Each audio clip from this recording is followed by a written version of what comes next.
Before we get into today's episode, we want to highlight a key shift in how people with behavioral health conditions can be deflected from involvement in the criminal legal system. With the launch of 988, communities have an opportunity to transform their response to people experiencing a behavioral health crisis. But what does it take to effectively integrate 988 into crisis response? For answers, check out our latest blog, Incorporating 988 into the Sequential Intercept Model, a nationwide opportunity for deflection from law enforcement contact at Intercept 0. Read it now at prainc.com. All right, on to today's episode. Welcome to Data Points, where we discuss research for social change. Data Points is a production of Policy Research. My name is Holly Davis, and I'm the Communications Director of Policy Research. In this episode, we're exploring the Sequential Intercept Model, or SIM, and its use as a framework to map systems change. Today, I'm joined by three of my colleagues, Policy Research Vice President Travis Parker and Senior Project Associates Lisa Maye and Ashley Krider. Travis has decades of experience in behavioral health, crisis response, and jail diversion. He's worked closely with law enforcement and communities to create effective alternatives to incarceration and support SIM-related efforts nationwide. Thanks so much, Holly, for having us today. Lisa specializes in cross-system collaboration and community-driven planning. She facilitates SIM mapping workshops across the country to help local leaders improve responses to people with behavioral health needs. Thank you, Holly. It's a pleasure. Ashley leads national efforts to reduce over-incarceration and improve behavioral health systems through the MacArthur Foundation Safety and Justice Challenge. She's an expert in cross-system collaboration and facilitates SIM mapping workshops and trainings nationwide. Thanks, Holly. Great to be here. Welcome, everyone. It's so great to have you here. So, Travis, what is the Sequential Intercept Model, which is more commonly known as the SIM, and how does it help improve criminal legal system responses to people with behavioral health conditions? Thanks, Holly. The Sequential Intercept Model really takes and uses a public health approach to not only address how people with mental health and substance use disorders work their way into the criminal legal system from their communities, but also takes a look at how they work their way back out into the community from the criminal legal system. We really tout that not everybody who has a behavioral health condition or issue that finds their way into the criminal legal system necessarily always needs some sort of evidence-based treatment. There might be supports or other services that could be just as helpful, but we want to help communities engage people in those appropriate treatment services or supports in order to avoid or reduce current and future contacts with the criminal legal system. We both over and misuse our local jails, especially when it comes to individuals with behavioral health issues. And using the Sequential Intercept Model is a significant way we can reduce this. Thanks, Travis. It sounds like the SIM provides an opportunity for communities to identify what the right services are for the right needs at the right time. Is that right? Absolutely. It's a way to really take inventory of the strengths that are available in that community to help people and build off of those to help reduce where people might fall through the safety nets. Great. Thank you so much. Lisa, could you briefly walk us through the 6 intercepts of the SIM? Certainly, Holly. Intercept 0 is where we would like to see the reduction of the amount of people being booked into jail. These are specific diversion opportunities where either a mobile crisis outreach team and or a co-responder will come on the scene via a crisis line. And we're really looking at what that crisis care continuum looks like. In Intercept 1, we are still looking to reduce the amount of people who are being booked into jail. We want to hear about what 911 looks like and whether or not dispatchers can identify mental or substance use crisis situations and pass that information along to the local law enforcement that is being dispatched. We also look at specialized police responses. Intercept 2 is when that arrest happens. We're looking at the initial detention and that first court appearance. During Intercept 2, even though we could not prevent that person from being booked into jail, we're looking at how do we reduce their length of stay. So Intercept 3 looks at treatment courts. And those treatment courts or specialized dockets, if someone is not able to be diverted via a specialty court, we want to look at what that jail-based programming and healthcare services look like. So going into Intercept 4, we talk about transition planning, either by the jail itself or through in-reach providers. A lot of facilities will allow community-based providers to start their intake prior to release. So that transition planning improves reentry outcomes. The increase to the connection of services is key, not only for lowering recidivism, but also for individuals not decompensating while they are under custody. So those warm handoffs from corrections to providers, increasing their connection to treatment. So this is where we have case managers that work with individuals to be able to provide those concrete needs. Is transportation available? And when are those appointments made close to or close thereafter release to make sure that those services will increase positive outcomes? And finally, Intercept 5 is when we talk about parole and we talk about probation. This is when caseloads of people with mental health and or substance use are specifically designated to individuals who that's all their caseload is. And in addition to specialized caseloads, we want to look at what type of access to recovery supports are available.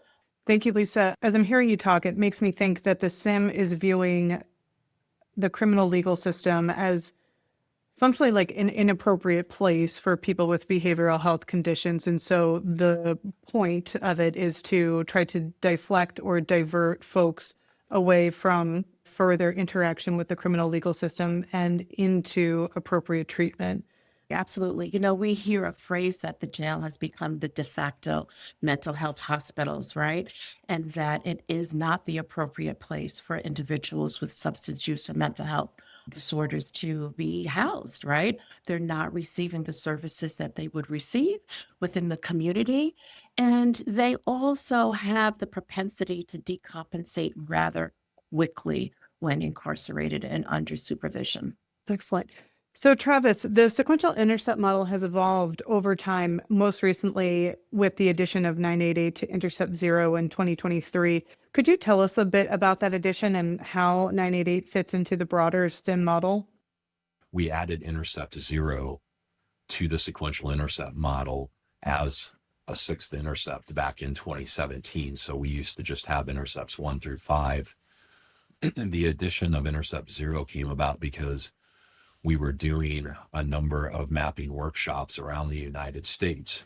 And one of the common themes that we heard was that we really like the model, but the way that it is currently illustrated reflects that either myself or my loved one has to first have contact with a law enforcement officer before they can get the help that they need. And, that was never really the intent of the sequential intercept model. And so we added Intercept 0 back in 2017 to really illustrate and reflect that there are community-based services that people can access, but it's really important that either they or their loved ones know first off the services that exist. But as you said, most recently, we added 988 to Intercept 0 after 988 came into existence in July of 2022, because we really wanted the sequential intercept model to illustrate the importance of now calling a different three-digit number, 988, when someone is experiencing a behavioral health crisis or has resource needs, instead of calling 911 like we have become accustomed to.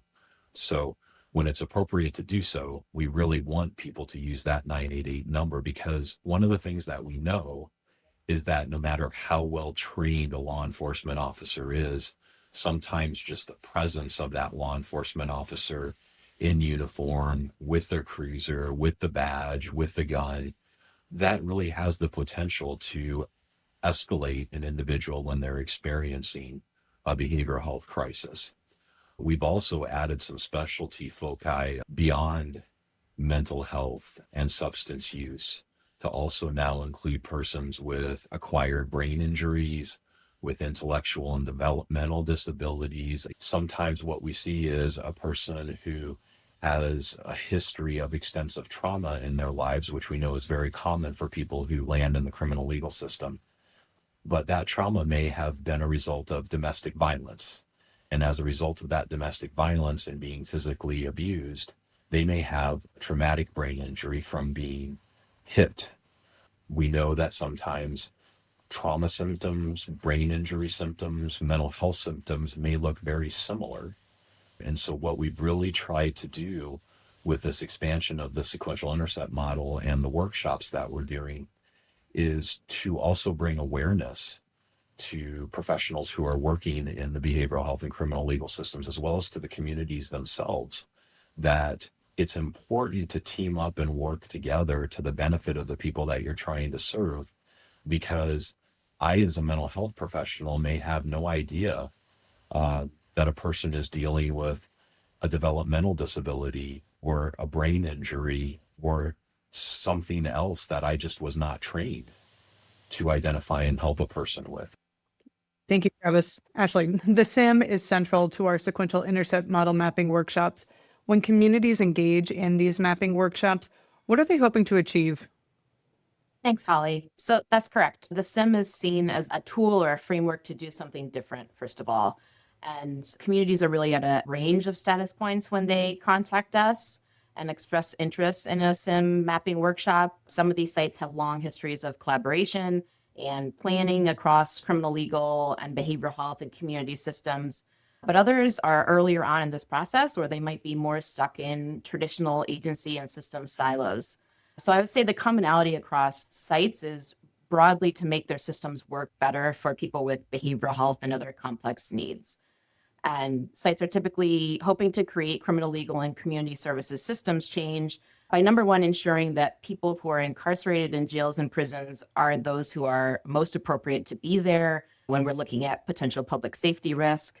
And then also increasing capacity for communities to better meet behavioral health and other complex needs. Using that strategic planning process that's a part of the SIM workshop is a great way to help communities move toward these goals. I love how you say that. It really is a very holistic view of serving the people in the community. Absolutely. One of the things we talk about during SIM mapping is Maslow's hierarchy of needs, and recognizing that if someone doesn't know where they're going to spend the night or where they're going to get their next meal, it will be difficult or impossible to work on things like recovery from substance use or other sorts of strategies in the behavioral health realm. So that's very central to not only the sorts of people and agencies and services that we have at the table during SIM workshops, but also to the discussion of mapping and strategies for folks. Thank you, Ashley. Lisa, could you give us an overview of what happens during a SIM mapping workshop? Who's in the room? What do they discuss? And what happens? Absolutely. So the Sequential Intercept Mapping Workshop is a 1.5-day event. We are identifying through each and every intercept what gaps exist within those services and pointing out any opportunities for improvement. During the first day, we're also developing priorities for change with regard to the current system and whether or not there's any transformation or improvement in service delivery. During day 2, we talk about action planning, and that action planning comes straight from those priorities for change. We look at what the community feels would be the top 3 or 5 priorities for change. What also happens during the SIM mapping workshop, we're optimizing the local resources. A lot of times in the room, when folks have been invited in the respective intercepts, begin to hear what services and what programs are available. There's like aha moments that take place. Specific system partners can close a gap. Once people are meeting face-to-face or virtually, they understand what services are being provided and who that person is. It takes approximately 8 to 10 weeks to successfully logistically plan for a SIM workshop. And PRA will work with the site leads to identify the specific program participants who need to be at the table. The success of the workshop is predicated on inviting people who can not only talk about the services that they provide, but also be genuine and transparent about these services should be provided. They're not quite working the way that we would like them to be. So involving the key system partners is essential for the success of the workshop. We stress persons with lived experience in the behavioral health and criminal justice system, and even family members. They need to be at these workshops. There's nothing like a firsthand testimony of somebody who has gone through the system or a family member who can testify to what their family member went through. So persons with lived experience in behavioral health and criminal justice systems is mandatory for any workshop because folks need to hear what they've went through and what worked and what didn't work. This group should reflect the local community that the sim is being held at and should be a diverse range of backgrounds. That's a really big group. How many people are we talking for average participation at a sim? So we always say 50 to 55 is the sweet spot. Anything more than that kind of reduces the quality of the workshop. In addition to everybody who's there, we want to give them an opportunity to share why they're there. And anything larger than 55 is really hard for them to be able to do that and kind of discourages them from coming back on day 2. We'll be right back after this message. Hi, I'm Eliane from Policy Research. What if we could prevent people experiencing a behavioral health crisis from coming in contact with the criminal legal system? That's the goal of Intercept Zero of the Sequential Intercept Model, helping people get behavioral health support early before law enforcement is involved. Our blog, Exploring Intercept Zero, the earliest off-ramp on the road toward criminal legal system involvement, looks at how communities are making this work with mobile crisis teams, 988, community-based support, and more. Visit our blog at prainc.com for more information. Now, back to the episode. Travis, could you share an example of a sim mapping workshop that led to real change in a community's programs, policies, or outcomes? The first one I want to talk about is Johnson County, Kansas. And really briefly, one of the things that I think was helpful to them is that we try to also bring resources to every sequential intercept mapping workshop that we do. So one example was PRA created the Brief Jail Mental Health Screen. And the idea behind the Brief Jail Mental Health Screen is to try to identify people at the point of booking into the jail who might be in need of further mental health assessment. One of the really neat things that Johnson County, Kansas did was they utilized the Brief Jail Mental Health Screen to really more closely examine the common days, the common times of those days during the week, as well as even the presenting charges, to really start to look at where maybe some of their staffing needs were at in the jail based on those times of the week. The Brief Jail Mental Health Screen was also used to trigger an automatic referral from the Johnson County Jail to the Johnson County Mental Health Center at the person's time of discharge from the jail. And so there was always going to be somebody on the back end of that incarceration reaching out and attempting to make contact with people from the Johnson County Mental Health Center to try to provide further assistance if needed. And really, the neat thing about this is it was all in an effort to try to reduce and minimize persons' contacts with law enforcement and other components of the criminal legal system. The second one is Minnehaha County or Sioux Falls, South Dakota.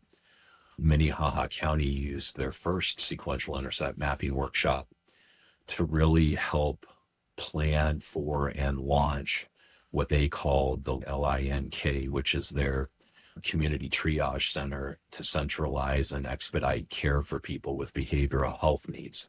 One of their big goals, especially as they were getting started in the MacArthur Safety and Justice Challenge, was to remove persons from the Minnehaha County Jail who had detox and other treatment needs, and instead have them receive this care in a community-based setting. So it really provided a more humane approach to treating people who have substance use and mental health needs. Instead of saying we're going to do this in a jail setting, we want to try to help provide this care in the community. But another byproduct was it also helped reduce their daily jail count. So the population went down in the jail as a result of now serving people in the community. We've seen so much in our work that real progress takes time, and it doesn't happen necessarily in one fiscal year, but could happen in 3, 7, even 10 years. So I really appreciate you bringing that up. Absolutely. Thanks, Holly. So Ashley, you've facilitated a number of sequential intercept model mapping workshops. What are some surprising things that have come up for ones that you facilitated? Thanks, Holly. The act of convening a workshop and getting folks together in the same room who quite often haven't worked closely together before, that process of just making those connections with each other often leads to filling gaps. Maybe it was a process or a policy change that was accomplished just by a couple of folks having a conversation. Secondly, a common initial perspective ahead of SIMs or early on in the SIM mapping process is we just need more funding. And that probably is true when we're talking about community-based behavioral health services. But through the mapping process, sites not only become newly aware of resources that already exist, but they can also see more clearly how each intercept really connects to and influences the rest of the systems, and therefore how making policy or procedural changes can impact systems more broadly. An example of that is looking at Intercept 4 and the reentry process and maintaining continuity of care and creating warm handoffs back to community to better meet people's concrete needs in Intercept 0, hopefully preventing escalation of needs, potential crisis, and also to prevent more recycling through the criminal legal system, primarily because of unmet needs. Thank you, Ashley. So Lisa, what happens after a SIM mapping workshop? Travis mentioned there's some resource provision. What does the community receive and how do they move forward? There are responsibilities both on PRA's end, in addition to the community's end. On our end, we develop a comprehensive report, basically, that will include the summary of gaps and services that were identified and inventoried during that SIM workshop. The report will include the resources at each intercept. We also provide a visual map of how people with behavioral health and substance use needs flow through the behavioral health and criminal justice system. Those priorities for change and that action plan that were developed, in addition to recommendations from the facilitators who conducted the SIM workshop for moving forward. So it sounds like they get quite a comprehensive set of materials and resources. It is a commitment. It's definitely nothing that you can do in a couple of weeks. We say at least 4 to 5 months for completion. I just wanted to highlight, from the site responsibilities side, I think when we leave a mapping, the most important question we have is where will this ongoing work live? And those resources are meant to be really living, working documents. Is there a cross-systems group that's already meeting that can sort of fold this work underneath it? Or is there a new group that needs to be formed? Those sorts of questions on day 2. It sounds like the PRA team is always planning for sustainability of this work. Yeah, absolutely. That's well said. So if I'm a decision maker, how do I bring a SIM mapping workshop to my community? Sure. I think that there's several questions that decision makers need to ask. And I think the first question should be answered by everyone is your leadership committed, right? And the second question I would say, is there any existing baseline data? It's important for folks to know that these are questions that will need to be answered eventually. So how do you bring SIM mapping to your county? You can go on our website and fill out a contact form and we will contact you.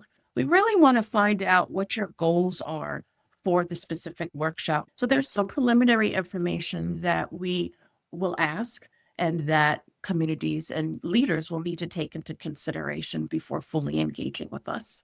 That's fantastic. Thanks so much for sharing that, Lisa. Travis, what would you say to somebody who is listening to this episode and thinks, that sounds great, but our community is either too small or too rural or overwhelmed for something like this? Really good question, Holly. I'll start with the too overwhelmed part because what they really need is the help provided by a professionally facilitated sequential intercept model mapping workshop. And the reason that I say that is the SIM workshop will actually assist the community in looking more strategically at not only their existing gaps where people are falling through the cracks, but also their resources and how to better direct those existing resources towards priorities that will best help the people in the community that are, trying to be served by the people in the room at the workshop. So I don't think a community should ever feel as though they are too overwhelmed to forego the sequential intercept mapping process with our professional facilitators, because we can help alleviate some of that through the strategic action planning and priority setting processes. There's no such thing as communities that are too small or too rural for something like this. Oftentimes, the smaller communities that we do mapping workshops in face some of the exact same behavioral health and criminal legal system challenges as larger communities do. But one of the really neat things that happens in rural and frontier areas is that they tend to pool their behavioral health and criminal legal system resources with other communities at a more regional level. So I would never say that a community is too overwhelmed, too small, too rural. This is what we specialize in. This is what we have experts who help communities really work through some of these challenges. So I would just add that, especially to sites that are, quote unquote, too small or too rural, you already have a map. You just are unclear what it looks like, and where the connections are. And many agencies, we suspect, and we've seen this over and over, are probably seeing the same population of folks who are frequently touching areas like local jails, like hospital emergency rooms, and the homeless system. And the SIM process can help make better and more efficient use of those resources. What excites you most about the future of this work? So a couple of things really excite me about the future of this work. Number one is just the expansion of the desire for SIM mapping workshops and the number of requests we get for workshops, and also remapping from sites that have maybe had 3 or 5 years since their original mapping. And as I mentioned earlier, really seeing how sites use SIM maps and reports as living documents. So really using the outcomes and the data and the narrative that are established through the SIM workshop as living documents. I'd also add the SIM's adaptability and how policy research has modified the framework to create change, not just for people with behavioral health needs, but to include other areas such as a deeper focus on substance use and misuse and the opioid crisis. We've developed a mapping workshop around the competence to stand trial system. We have one tailored specifically to the homelessness and housing systems, and so on. So seeing the adaptability of SIM and the SIM used as a framework and as a process to help communities better meet the needs of several different populations in addition to just behavioral health. The thing that excites me is there's nobody else in the country that's doing this work. And we're coming up on almost about 20 years now since the sequential intercept model was first created and then first published in 2006. There may be other organizations that are using some variation of the sequential intercept model in their work with jurisdictions. But I always like to borrow a phrase that Lisa uses. PRA is the real McCoy. What you are getting are people who have been trained on the original sequential intercept model, not only by the people who created the model, but staff at PRA who are experts on the model and various subject matter expertise when going out and facilitating these mapping workshops for communities. I'm really looking forward to the next 20 years and seeing our organization continue this tradition of really being the original users and creators of the model and taking that work forward. Thanks everyone for joining me today. Our focus on strategic planning and sustainability beyond just the mapping really sets us apart in the field. I've loved the opportunity to dive deeper into the sequential intercept model and hear how communities can use the SIM mapping workshop to advance systems change. This has been an episode of Data Points, a production of Policy Research. Learn more about us by visiting prainc.com. If you have questions or comments about this episode, email us at communications@prainc.com. Data Points is available on Spotify, Apple Podcasts, and SoundCloud. This episode was produced and hosted by me, Holly Davis, and engineered and edited by Eliane Paley. Interested in bringing a sequential intercept model mapping workshop to your community? Contact the Systems Mapping and Training Center, an initiative of policy research that provides cross-systems mapping and training services. Visit us at smtc.prainc.com to learn more and get in touch. Policy Research Associates leads the nation in driving sustainable, impactful change for people with behavioral health conditions. Ready to transform your community? Contact us to get started. Until next time, keep creating positive social change.